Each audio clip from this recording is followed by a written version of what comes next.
of the Diversity, Equity, and Inclusion Committee of the Alumni Council.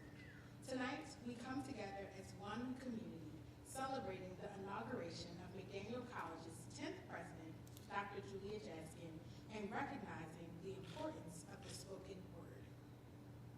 President Jaskin began her career at McDaniel College as a member of our English faculty. As an administrator, she developed and implemented the McDaniel Commitment and the Center for Experience and Opportunity before stepping into her role as Executive Vice President and Provost. Diversity, equity, and inclusion have been priorities throughout Dr. Jaskin's time on the Hill. In addition to leading the Diversity, Equity, and Inclusion Administrative team, she oversaw the development of the college's first Diversity, Equity, and Inclusion Statement, which was unanimously endorsed by the Board of Trustees. Most recently, she led the hiring of our very own Richard Smith, Dr. Richard Smith, class of 2000, as our first Associate Provost for Equity and Belonging. President Jaskin is committed to ensuring racial and social justice for all members of our community and understands that this requires a consistent and committed effort across the institution. I am proud to be working alongside President Jaskin in this work. President Jaskin, will you please stand and be recognized?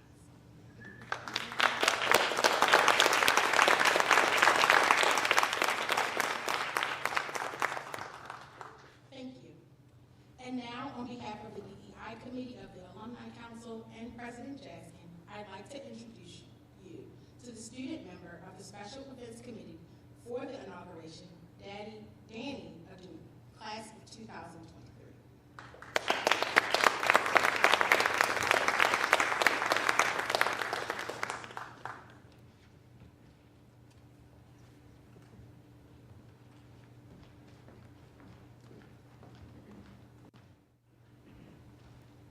Hello everybody, my name is Danny Adan. I'm part of the class of 2024 here on the Hill. I first thought it would be appropriate to give a good introduction here to Adan Bean. So Adan Bean is an accomplished spoken word poet, MC, storyteller, and voiceover talent hailing from a small town in Ohio, but has called Atlanta his home for over a decade. As a graduate of Morehouse College, Adan has anchored his creative base firmly in the Atlanta arts, culture, and music scene.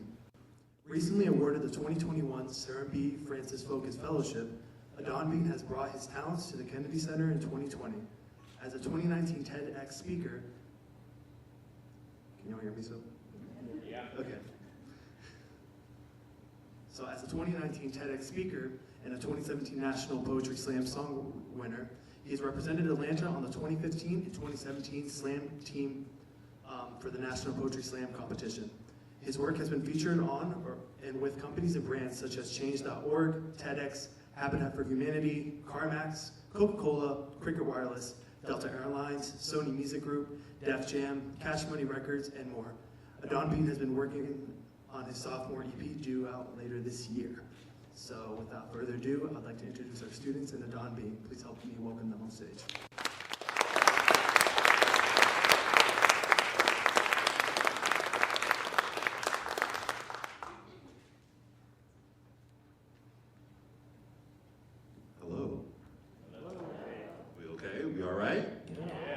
Here for some poetry? Fantastic, that is wonderful. I'm excited because before I get the opportunity to be in front of you, we get to hear some fantastic and wonderful and gifted mermaid students that I've just met recently over here. It's a very inside joke.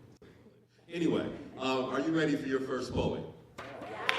I don't know, that sounds like you've been in the rain all day. Are you ready for your first poet?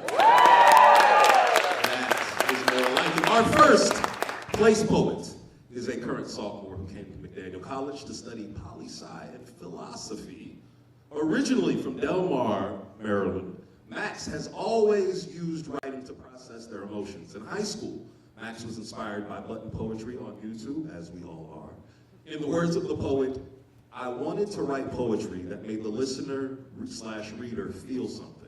I wanted an outlet that I could pour my creativity into, and especially when going through low points in my life. Poetry was the best outlet I could have asked for. That's like I wrote it. This particular poem is very important to Max because it was inspired by a picture their younger sibling created.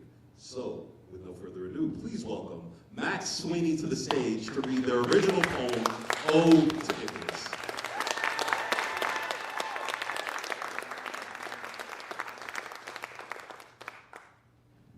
Hi, I'm Max.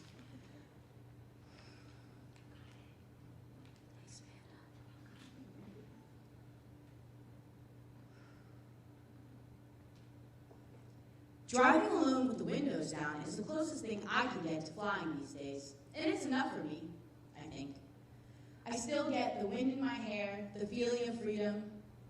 I feel a lot like Icarus, the boy who flew too close to the sun. The father-son duo that was destined to fail, but so beautifully, so poetically that it just seemed like it was destiny.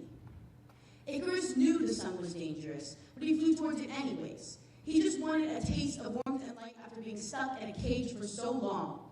He had no regard for his own safety. He knew this taste of freedom could bring him to his demise, but he didn't care.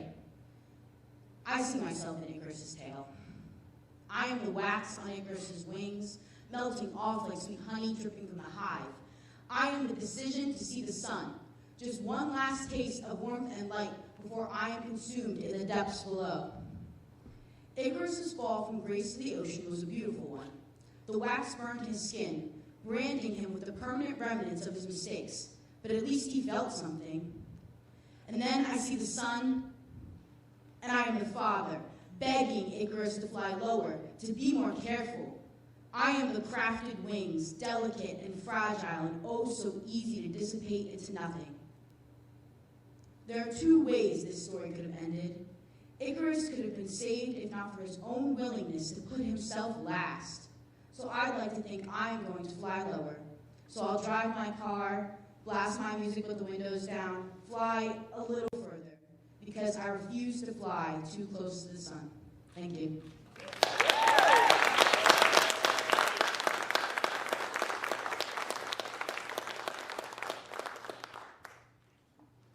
If you would, give it up again for Max.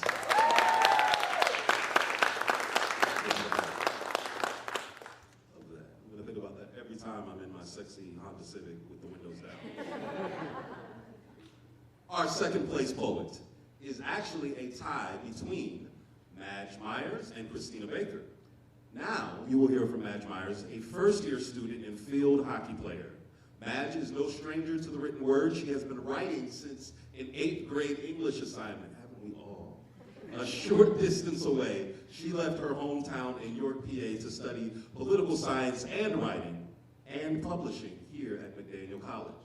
Madge will now present her poem titled A Losing Battle. Give it up for Madge.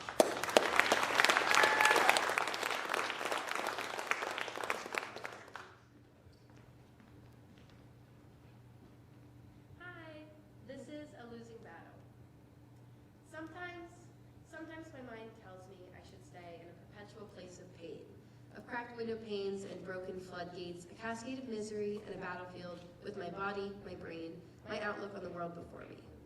But this war is waged internally, and my mind is no more a battle strategist than it is a bomb, simply waiting for the time to detonate, when it is most dangerous, most deadly, most impactful, and will inflict the most pain.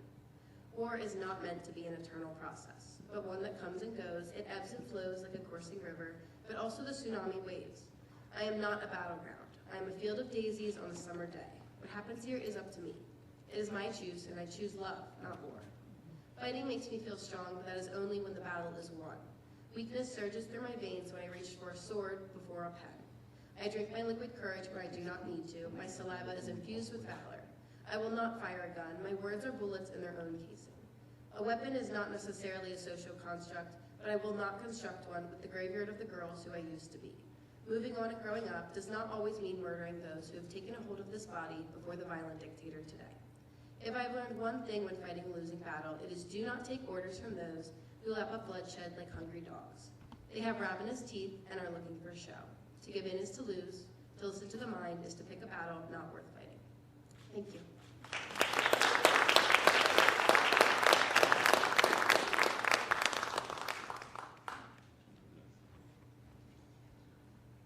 these students are trying to make it such that I am very much a letdown when it gets to me. Please give a round of applause again for Max. Mine as a battle strategist, bomb, graveyard of girls, wonderful alliteration. Let's keep this going. Christina Baker, marketing and English major, was with a minor in entrepreneurship and writing, because why not? Christina is from Leola, Pennsylvania, and will be graduating in May 2023. She expressed that she has always loved writing poetry and still has poems she wrote at age 11. When it comes to writing poetry, she said, I find it a wonderful way to express opinions, memories, and emotions. Being able to write in such a passionate way and having your audience understand the feeling you are speaking is a very powerful tool. It is a drug. I love it too. Join me in welcoming Christina to the stage to read the 2 short poems she submitted titled Betrayal and a Place of Fantasy. Please, Christina.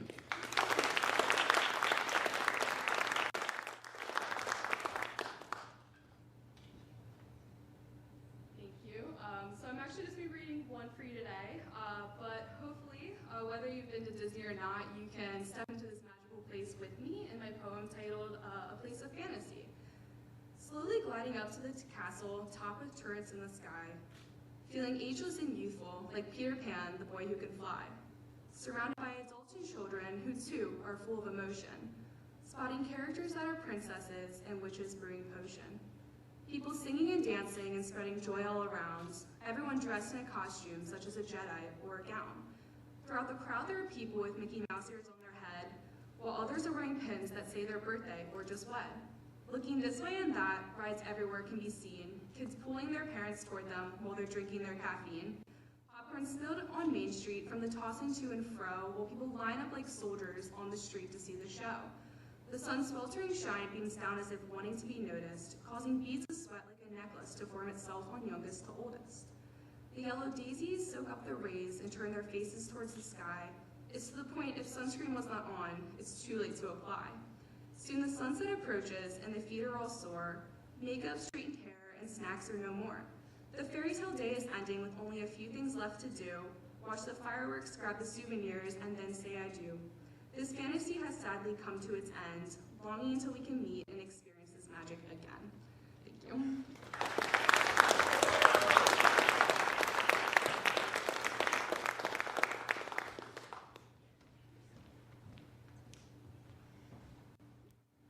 I love it. If you would, give another round of applause for Christina. Like any true artist, she understands to leave the crowd wanting more, so she said, nah, I only get one. I only get one. I love it. Our final, but nonetheless remarkable, honorable mention poet is Lavi. Lavi is originally from Romania, but now calls Westminster home. She currently is majoring in biology with a minor in chemistry and international studies. Her grandmother had a great influence on her poetry. She used to challenge Lavi to make rhymes since she started writing sentences. What a great grandmother. Once she grew up, her poetry allowed her to speak about her feelings and be honest with herself when life got tough. Help me welcome Lavi to the stage to read 2 of her original short poems, Have Courage and Gentle Love. Please make some noise.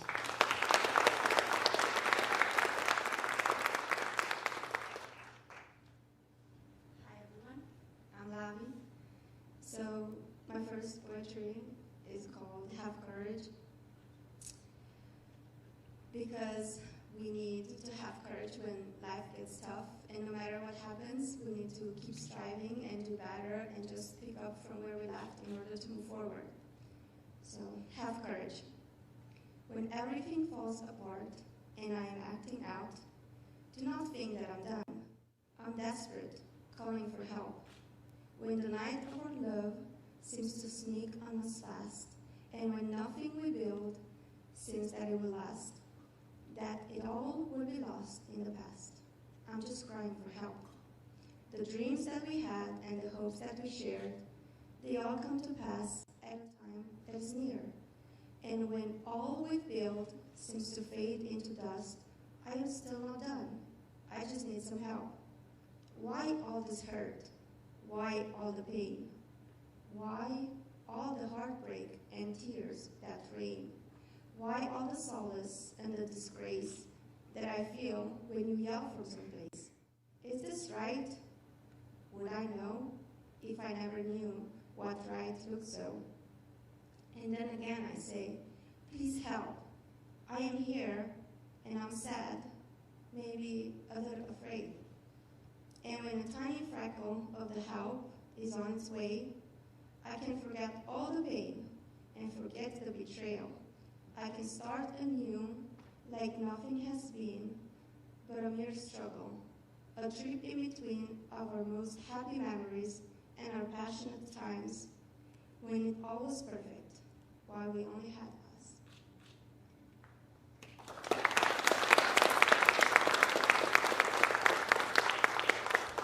Should I go on? Yeah. Okay. So this is the other one I submitted. It's called Gentle Love. So basically the first poem was, hey, what's wrong? This is what I need. So, Gentle Love. What people see is a strong, unbreakable woman, someone that is fearless and ready for anything, a fighter, a she-wolf, a knight and a warrior. But under all this, all she is, a human curled up like a baby, feeling the need to be protected, reassured, loved gently, treated like she's so fragile, so that she can take a break from all the strongness and toughness and hardness. She needs to feel that she's enough, that someone could just love her for who she is, not find her flaws, but new things to love. To brighten people's faces when she shows up, and be someone people are grateful for. She is a strong woman, but underneath it all, she's all shattered and hungry for a gentle love to keep her going.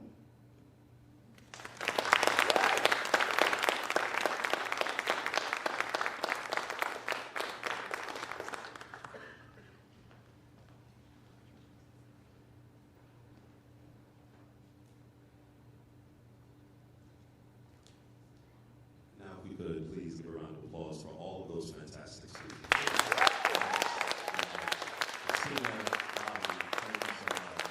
Also, people's applause going for Danny, who gave the fire introduction to me. I appreciate that.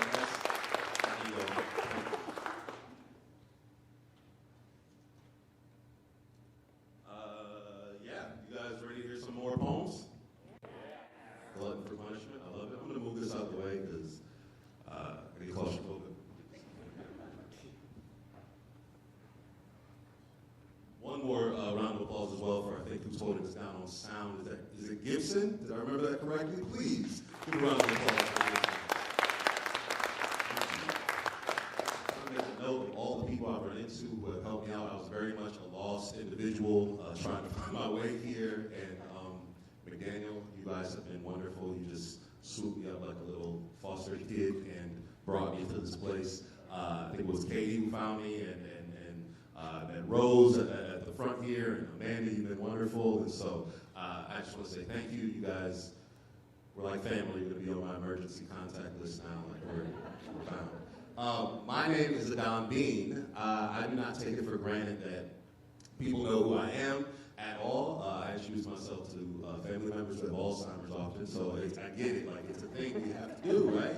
I say that with love, I truly do. And so, my name is Adan Bean. That is A-D-A-N-B-E-A-N. You can find it on Instagram, Facebook, Twitter. You can swipe right on Tinder if you like. However, I would love to stay connected with each and every single one of you. How many of you all have attended a slam or an open mic where people have done poetry? By a show of hands, a round of applause, people out there? Yeah.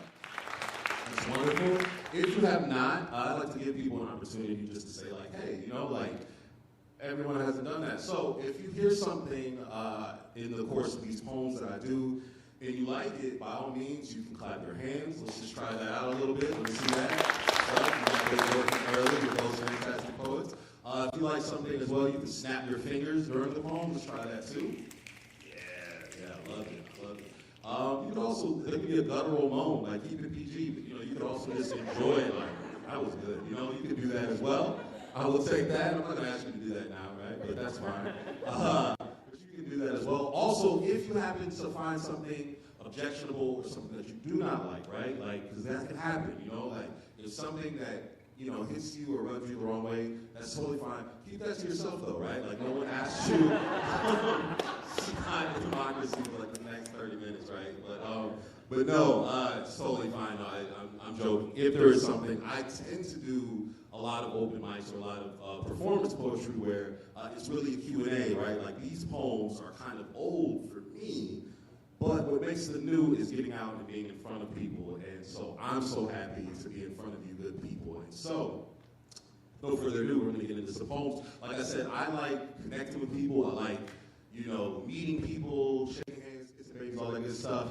And so I'm going to do this first poem that speaks to that a little bit. So as Danny said, expertly, might I say, in that bio, is that I am a poet, I'm an MC, I write raps, I write songs, make music, I will write a poem, I write a song, I will write a ransom note if you need it, whatever you need, I am just a writer. And so I'm going to do this poem that really is about connecting, which is something that we haven't been able to do with this, you know, whole like global pandemic thing that has happened. And so, can y'all repeat after me? Say connection. Connection. Say it like you mean it. Say connection. Connection. Everywhere my flat feet touch on God's green earth, I try to carry with me the essence of mirth, the sense of praise, the aroma of all the unmitigated gall to be in wonder of it all.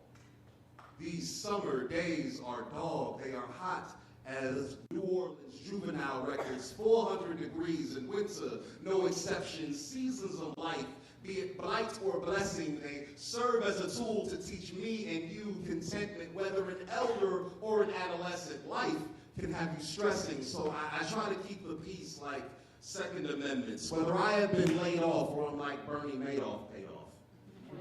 I wear the whole week.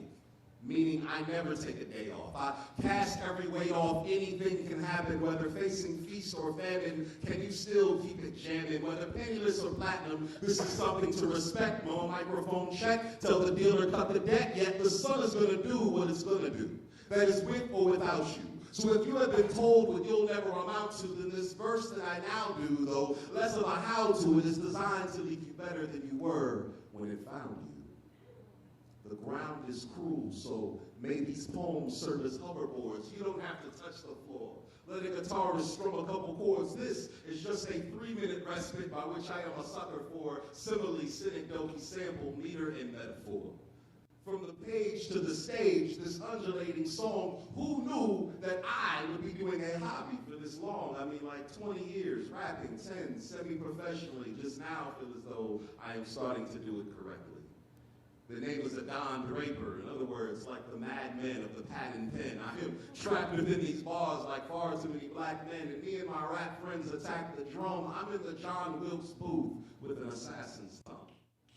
Yet enamored as they come, I was flattered by the drum. You know, the kick and the snare that was her lips and her hair. I stared when I was young because my chatter then was dumb, but the grip of her glare would transfix me in a chair, and I would sit there for hours. I would listen to the power of a bass line, waistline. It makes time hours. And I was just a coward, sweaty palms and all. I didn't know what I wanted to say, y'all. I just knew I wanted involved, and so I mustered up the gall, you know, to mic check her temperature. I asked her her name. She gave me a time signature. I was an extra virgin, you know, olive oil and vinegar, inexperienced to the mix, but still I rendered her speechless. You see, this license is mechanical. Here I am, kissing the clavicle of a MIDI-compatible damsel who flirts with the eloquence, rhythmic and reverent. You are in a new era. My name's Adan, the remnant set against the decor of a candlelight dinner. Now picture 2 record plates, a crate, and a mixer, whisper, sweet nothings to break beat percussion. This is not rap, it's courtship. I am coupling, couplets, dubstep, unchecked passion, white hot attraction the size of Grand Canyon. She is my Helen of Troy with incredible poise. You can yell at your boys with indelible noise, but I don't beat around the bush when I see the meat around her tush. It leads me then to look for some singing in a hook, flow like a streaming brook. She's my goddess, perfection. I don't make music. I don't make rap. I don't even make poetry. What I make, hopefully, is a connection. Say connection. Connection. Say connection. Connection. Connect those hands with yourself.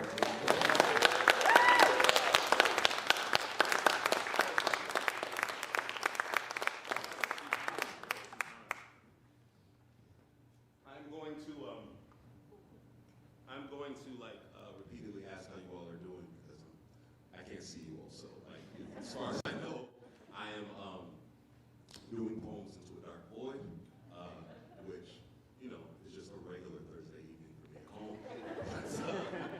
But I'm very, very grateful for the time that we have today, for coming together, for such a wonderful, noteworthy cause and celebration. Please give your president a round of applause as well. Let's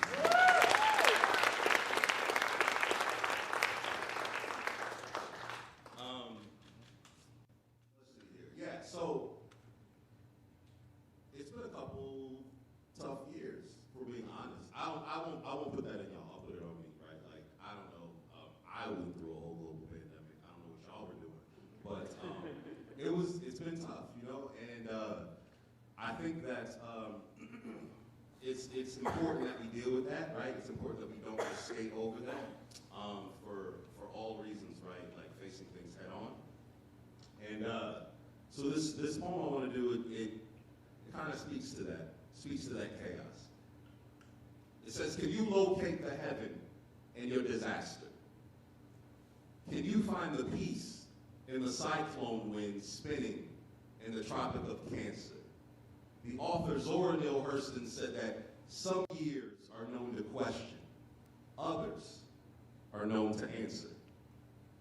And it often feels as though we are meandering between the familiar and the unknown, navigating foreign lands but still longing for a home. You see, chaos is a condition that the creative must live in.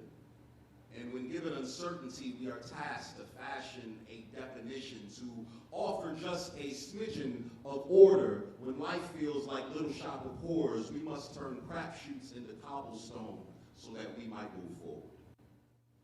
And to be honest, haven't we all been there?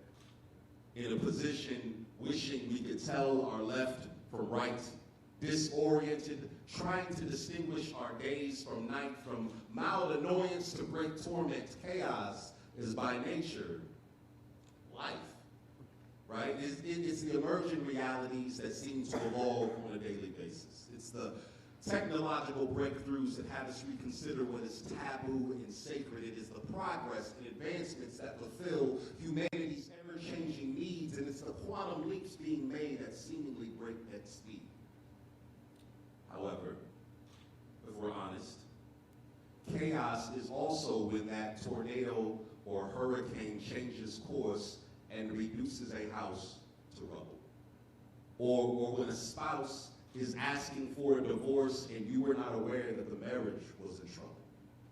Or the failed suicide attempt from the twice relapsed addict or the immigrant in a new country wondering if it is welcoming to the Muslim or the Latinx. Or perhaps it's you on a Thursday evening, some theater, surrounded by like-minded strangers, drowning in deadlines and demands, drifting without an anchor, seemingly submerged in the chatter, clamor, and nonsense. Ask yourself, can you find beauty right here, right now, in this creative process? You see, as storytellers, we must take the pen and scribble to make this life more livable. We try to manufacture what is marvelous from the miserable, from smithereens erect citadels. We turn trials into something trivial, from insanity emerge invincible. We make it cool like that, when in fact the planets are diggable. We look at the world and we transfer paint from the easel to the canvas, and this is all done in some grand effort to help us understand it, to have a hand in structuring this new reality. In the age of singularity, we use devastation and disparity as an opportunity for renewed clarity. We build the world we need to proceed in the manner that we must. Chaos is not a conclusion for a creative, but rather it is an opportunity to discover us. That's that moment right there.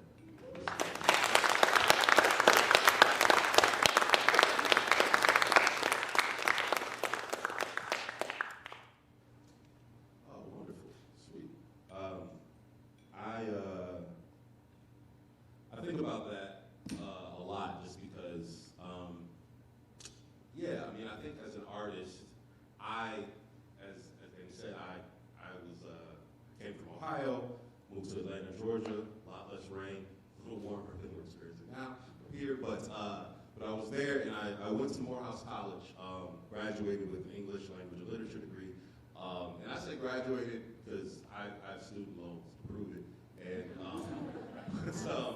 but it was an important time for me. It was super enriching, right?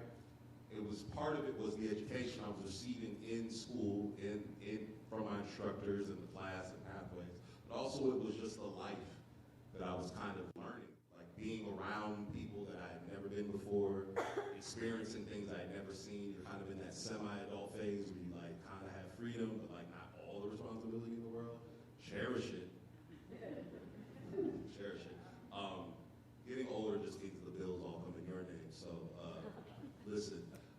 But I say all this to say that like it's been a couple tough years. I'm happy though that I'm here now where I am being able to chart the path that I have been able to. And I'm grateful because this month, right, I don't know if you all know, April is National Poetry Month. You guys know that? Yeah. It's National Poetry Month, right? That's wonderful. Last month, March, was Women's History Month, right? Okay. Did you know that? Yes. I think you did. That's wonderful. February, right? Black History Month, okay? Yes. That's what's up. I'm going to let you guys in on a little secret, which is to say that just between me, you, and the wall, you can actually celebrate Black people, women, and poetry all year round. Tuck that away. Keep that. That's just a secret. Just keep that between us, right? Something else, though, that is in February, in addition to Black History Month, is Valentine's Day. Everybody say, "Oh." There we go. That's fantastic, right? So, what would a poet be if he did not have a love poem? He or she or they did not have a love poem. And so, would you guys like to hear a love poem? Yeah. Thank you. That is so enthusiastic. I appreciate it. I was on the fence, and then I heard a yeah from right over there, and I was like, that guy needs it. So, here we go. I can't see it. God is a painter, and the sky is his canvas, and stars glow golden like bona fide treasures. God is a poet, and our lives are his stanzas, and when we first met, it was like the dopest rhyme ever. There are moments that life measures, that immortalize memories, that are more divine than the most overpriced pleasures, and I focus my efforts to say this perfect because I know it might never get vocalized better. And some of this I've said, I mean, the rest I've been meaning to. I'm trying to say I love you. I'm just taking the scenic route. Now, in case I repeat a few phrases or seemingly stray, it is okay, but believe me, when I say that this is a poem for you. And yes, I made some bad ones, and I've played them on stages, and some fans came, but maybe when this plays, imagine that it is just me and you, and I am singing our anthem. I do not usually do well writing these kind of poems. I mean, most times I skip these genres, I leave them alone. It's not because I'm cold-hearted, indifferent, or lethargic. I just think what I write, to be honest, ain't the sharpest for someone who's articulate. When it comes to you, I tend to get tight-lipped and I vice-grip, my words expressing sentiment. So in the words of Jane Austen, I have never been more sure that if I love you less, then yes, I could probably talk about it more. So right on my chest here, that is where you can rest your left ear and get prepped here to hear my heartbeat, sweet nothings to you, a dream daring to come true. There'll be a point you'll need something new, old, borrowed, in blue. I want to get old and grow a gut that I suck in when I'm next to you. I want to be like 60-odd years old, still trying to impress you, and I've been holding my breath since the moment we met, hoping to get closer in depth, but I don't think you know yet that I love you. So let's start here. Strip the art there. That is my heart there. Let me in part share how we got here, far from the spark flares. Please, if you wouldn't mind, be all ears. Earth, my place of birth, born to be the lone rover of the universe, and I was just a human flirt, drew from dirt, delivered from the womb to nurse, dodging Cupid's curse until I saw you in that tunic, skirt, Venus de Milo. You are my breathtaking Eiffel. We began the cat and mouse chase, the Felix, the Fievel, the pursuit paid off. I'll make my pitch clean and steady, not ready to bite the dust, so please be my queen, Freddie Mercury. The years then passed by hurriedly. Blissful dates, wedding, first home, child in nursery. Our rocket love became tertiary, urgently, when you were rushed to the hospital, sheer heart attack, surgery, Jupiter. What am I to do if you ain't her? See, our daughter needs a mother here to root for her. When the nuclear family cannot see you go the route of Pluto, I want to love you just the way you are. Bruno Mars. Pseudo stars cannot defeat your presence. You are my aurora borealis, who is now bedridden under incandescent lights, ventilators, EKG machines, and visiting hours do not apply to those of us with wedding rings. Saturn, Uranus, Neptune, the galaxy, the hospital of Emory, Crawford, Long, angioplasty, the lump in my throat, that clump in your artery. And the prospect of going on without you, babe, is hard for me. And this is a real life. Withering heights. And I am praying to Christ in the tomb to give me the night so that you might greet the sun tomorrow once the curtain is drawn. Because a morning without you here, my dear, well, that is just a dwindled dawn.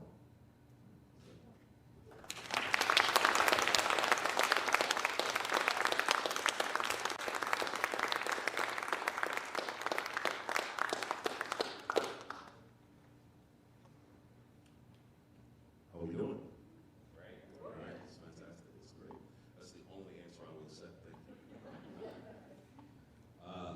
That poem is called Withering Heights. It is a combination of a few pieces. I often get this question afterwards, and normally I do honestly, it's a lot more like Q&A based, right? But we're kind of large in here. I'm not gonna, put that on y'all. But what often comes up is questions. It's like, hey, John, I want to get into business, but you just got on stage and said a lot of your business. Is that true? And the answer is yes. But it's not true for me, right? It's a true story, situation dealing with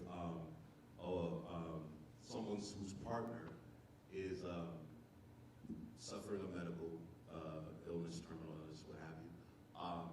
But it was actually a good friend of mine. And so that's one of the things that I love, though, about poetry. It was a very good friend of mine named Roderick who was going through this situation, and a lot of times there's not a big divide between what happens creatively and what's going on in your life. Sometimes there is, sometimes there's not.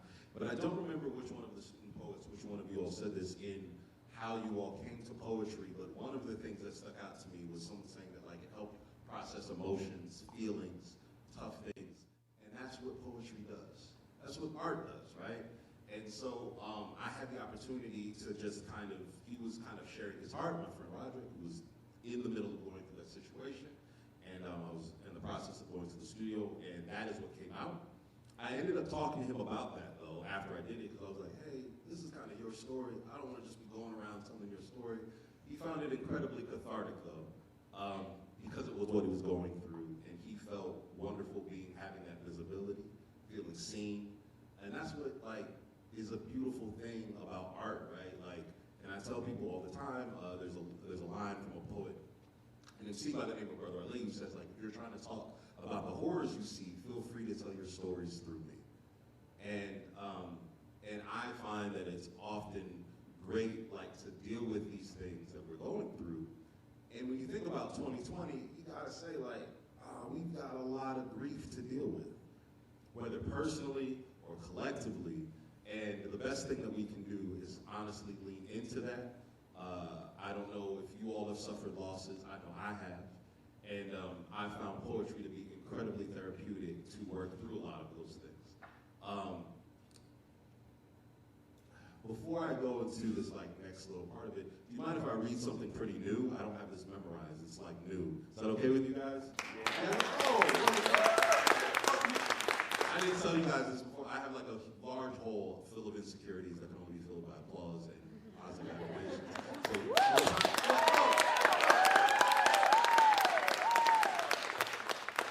If you insist. No, I appreciate that.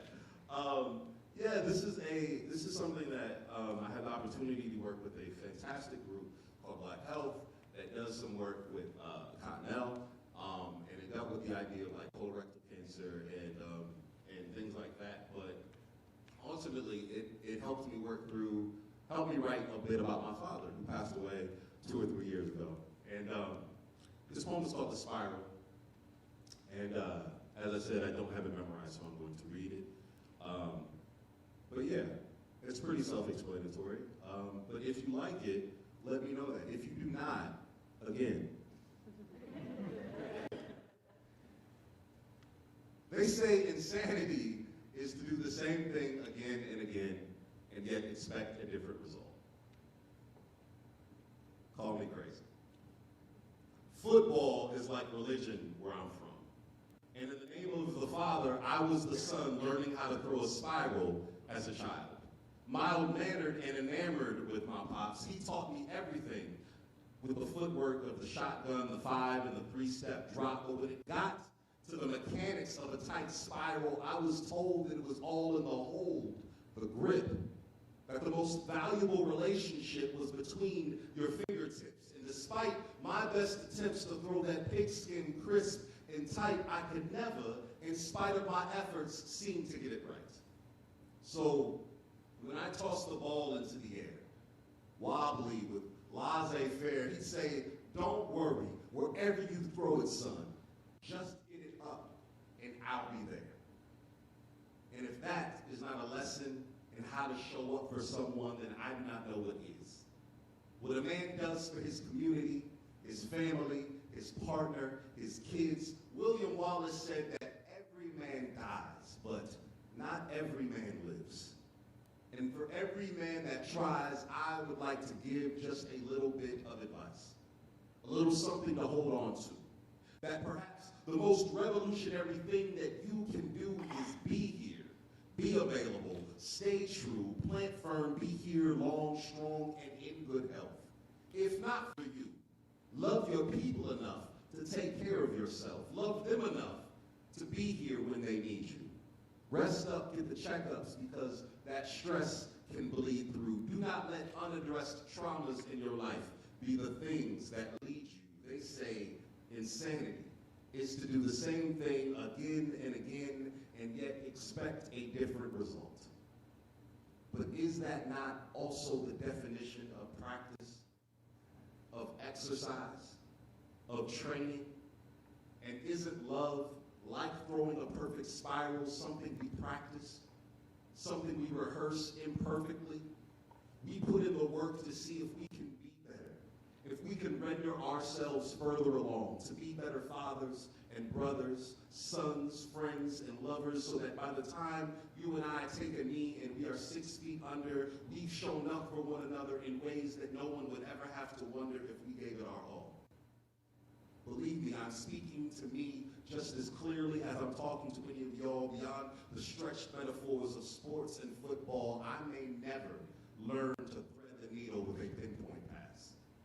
And throwing a perfect spiral is a skill that I may never amass.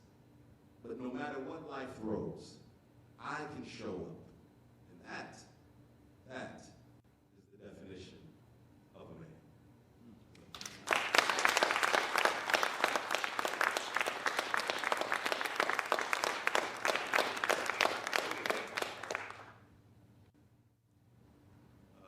You guys are great. I appreciate that. You got it. If possible, I would take you on the road with me. Applause. To get a pretty big rental car, but we could do it. But yeah, one of the things that came out of 2020 was not just, the whole like COVID-19 and like masks somehow becoming like toilet paper was scarce. It was rough times, right? It was tough times, let's be honest. Banana bread, I think we did that too. I think that was also a time. It was a moment. Definitely a time. Something else happened. There was also terrible transition. Also there was the murder of George Floyd in Minnesota. It was Minnesota, yeah.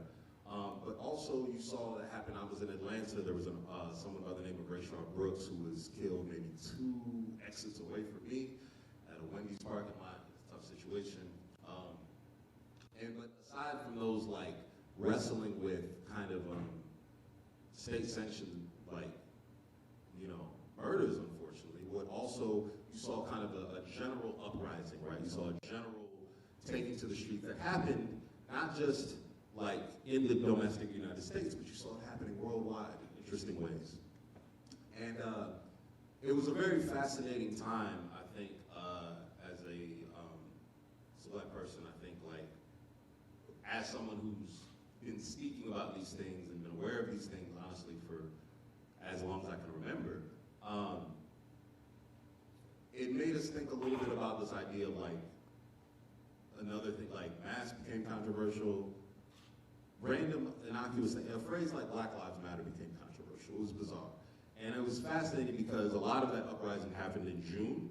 June is actually Black History, Black Music Appreciation Month. April months for everything, right? I'm not gonna lie to you, but yeah, June is that, and so I saw this juxtaposition of those two things happening, and it struck me because I thought, like, as these like protests and unruly protests, and some cases riots happen, like all of these things happening, I was like, what a time it is in this country to face the music. But perhaps first we have to put a face to the music. Ebony-hued, big lips, wide nose. A family tree with a godfather of soul saying it loud, I'm black and I'm proud.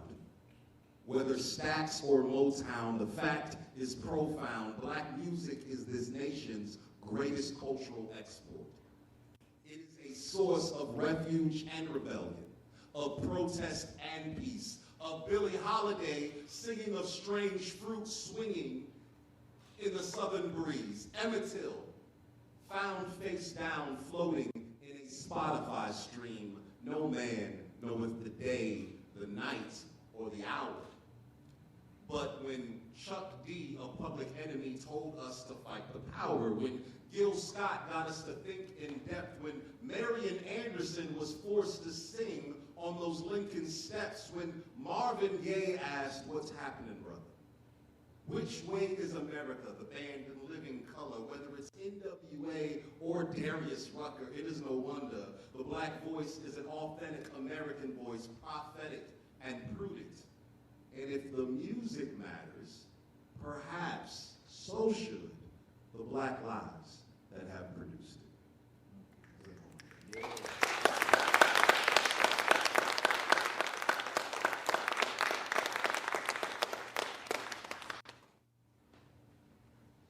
1158, Jackson Township, Canton, Ohio, August 13th, 2015,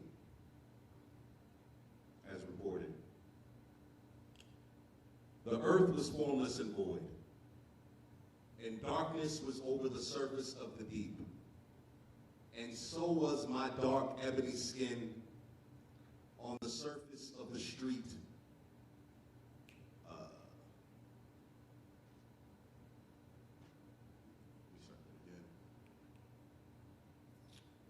The earth was formless and void, and darkness was on the surface of the street. And so was my dark ebony skin on the surface of that street. Ebony cheek face down on the concrete, padded from the waist down. A cop's knee in my spine, ironically, as he called for backup. I dare not make a sound. The officer said this was routine. I believed him. This was not a new thing. Plenty of black faces had found their home on the pavement, and this was my turn. So I prayed that the concrete does not become my urn. You know, burned to ash by the bias of a badge. A son is looking at his dad, and I want to tell him, you can grow up to be more than a hashtag, more than a means to march, more than a grief remembered in the heart, more than a deceased matter that is dark. God, let there be light. To see the boys in blue, they can Roy G. Biv you. Have you taste the rainbow with Skittles and iced tea? Society will write in bold Times New Roman that you were no angel in their obituary. They will Tamir Rice your children at a pavilion. Sean Bell, your future spouse. The belly of the beast will feast on you despite the Sandra Bland taste your skin leaves in its mouth. And when you are not afforded a process that is due, shouting some quote from Ta-Nehisi Coates won't save you. Plus, there are those who will all lives matter you until you no longer matter, dude. Black and blue. What does a man with my hue have to do in order to survive an encounter with you? That officer, he eventually let up. I mean, he offered no apology, but he said, I could get up. He said, go about your day and stay out of trouble with an unfriendly smile, and I'm left piecing back the remnants of my dignity in front of my only child. And as I drove home that night, I tried not to let my heart harden, knowing that this is what happens when marginalized people refuse to stay in the margins.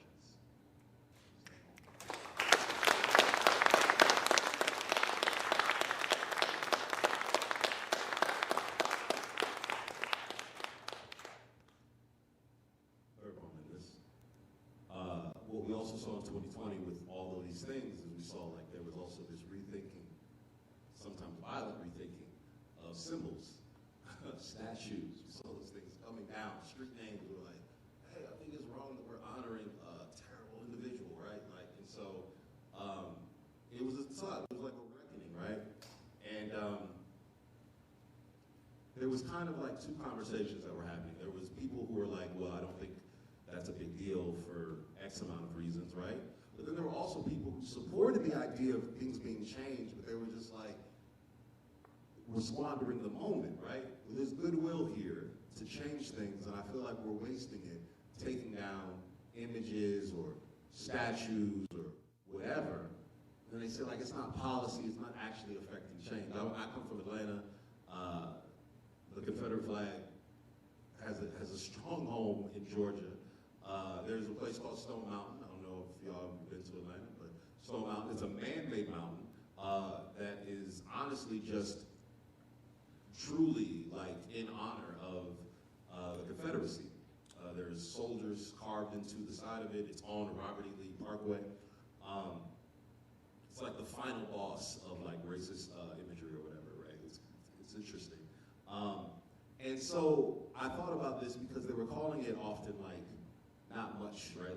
Like changing these things doesn't impact much. But I would argue that it kind of undercuts the idea of like the psychological impact of having to go somewhere and you see something in honor of someone who viewed you as less than a human. There's a level of arrogance to assume that that doesn't matter, that isn't that big a deal. They will tell you that it is just a symbol, that taking them down is simply statues. They will try to downplay the vestiges of white supremacist remnant, that which is left over, often stronger than what was there before. Civil War's pot liquor, but ain't no healing in this broth. The Confederate flag is America's swastika, cut from the same cloth. For over a century, we have raised a glass to losers. Right? We've toasted traitors. We've tipped our caps to constitutional abusers. We've let democracy dance with the daughters of the Confederacy. And now, the reckoning. It feels unsettling, threatening, like a knee on your neck by those sworn to serve and protect. Like using the last gasp of your breath to scream for a mother who is dead. Big Floyd just wanted to touch the world. And you can see it happening on the face of his beautiful little girl, streets across the globe filled to the brim in support of BLM. Social unrest, this is a necessary societal function. But you know, the little known secret is that growth often resembles destruction. Endings can be beginnings, reinventions, reimaginings onto a blank canvas. And so, in honor of George, we are not taking this life for granted. However, we are taking down the granite, marble, and bronze stone memorials that have tried to honor that which is deplorable. We're courting the good trouble of racial justice and equality in a manner that is historical. They will tell you that it is just a statue, that removing them is just some symbolic victory. But if the past is prologue, then the preface to our future is history. And 2020 appears to be the year that, much like Perfect Sight, we might finally begin to see things clear. How's that poem right there?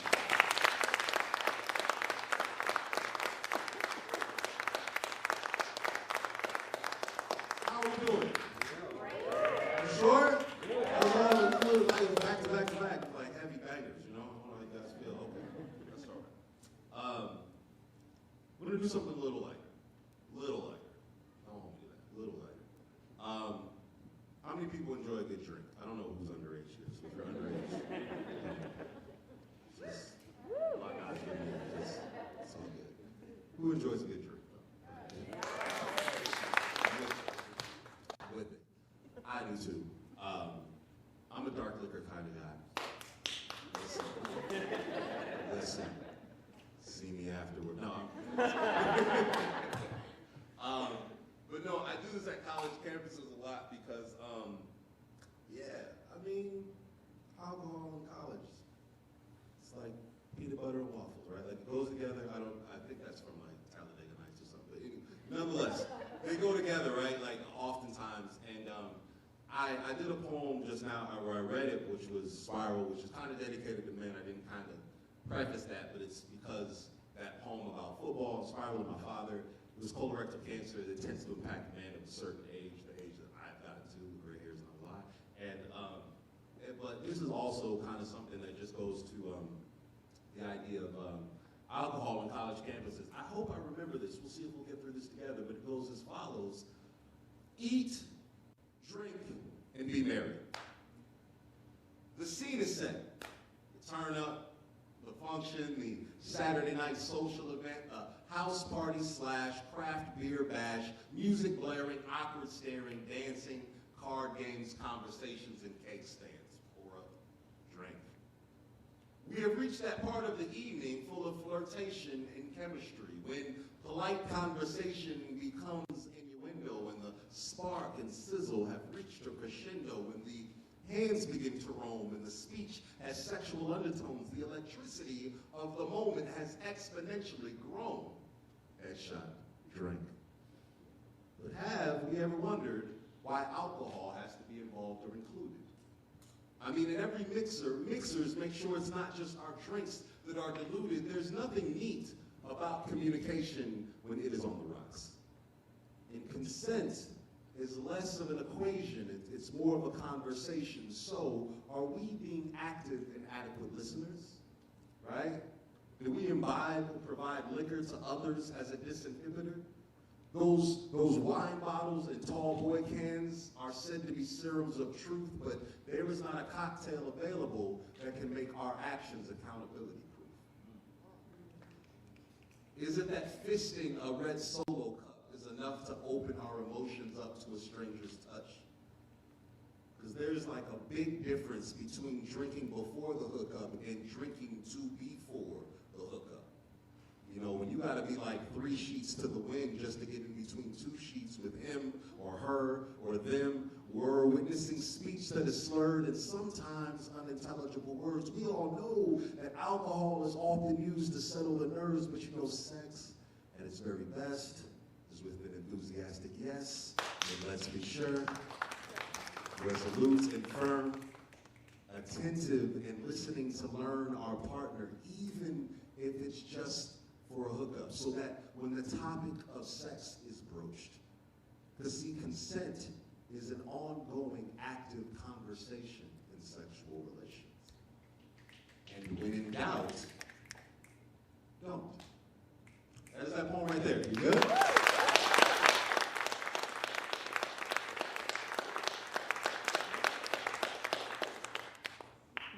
Listen, again, you all are coming with me. I don't know if you know that, but we're on the road together.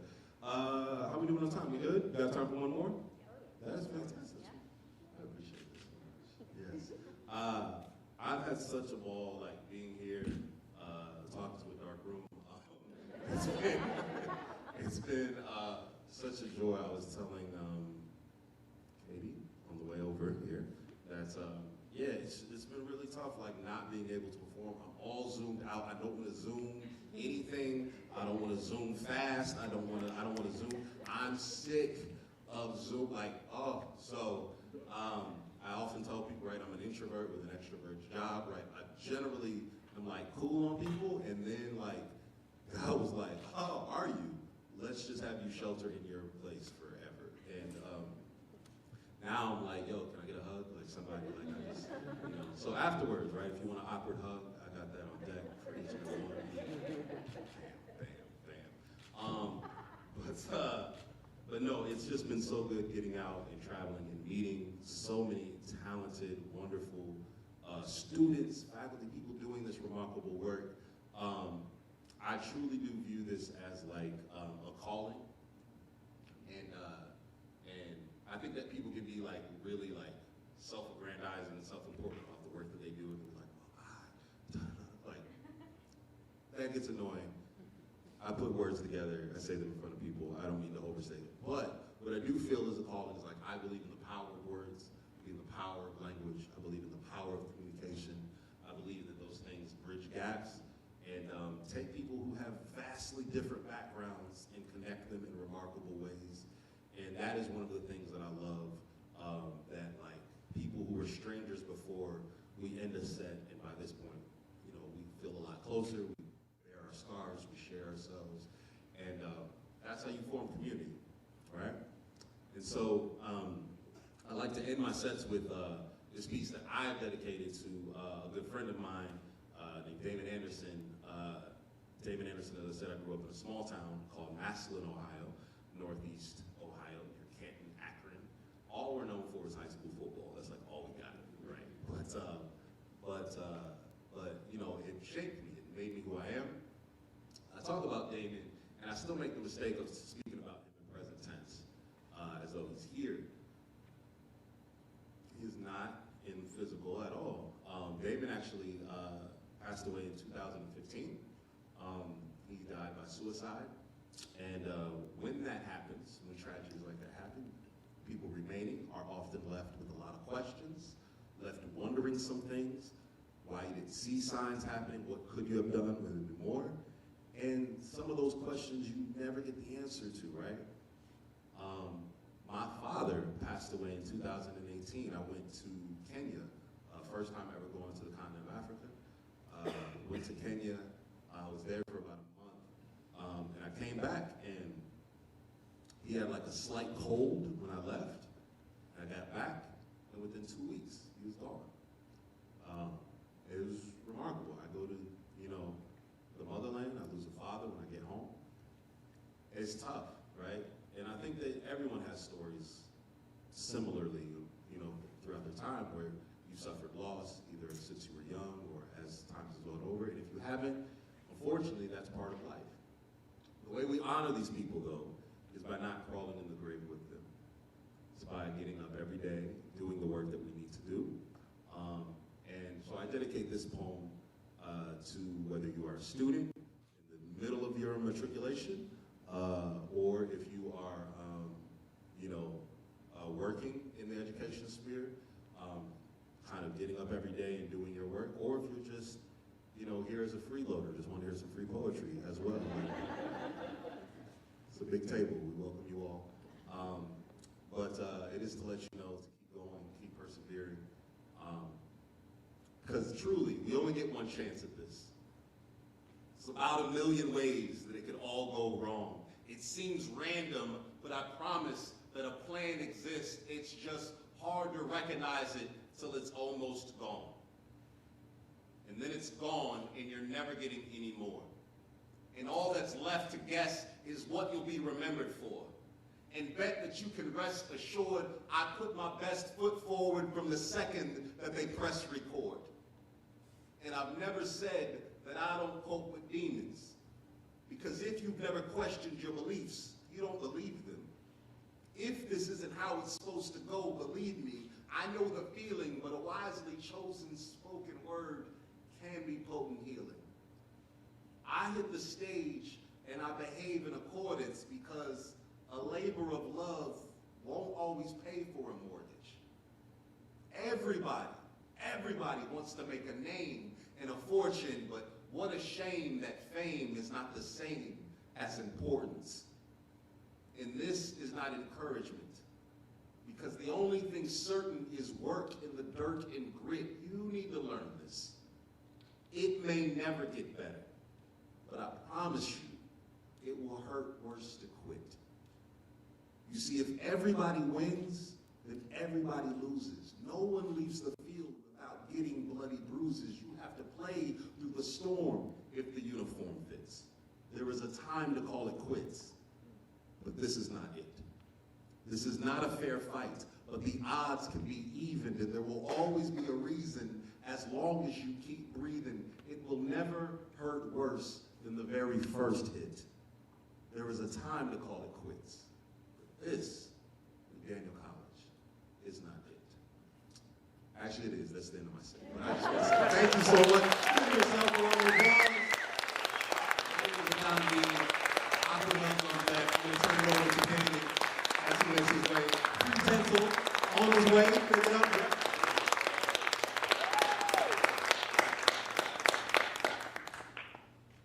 All right, everybody, let's give him another round of applause.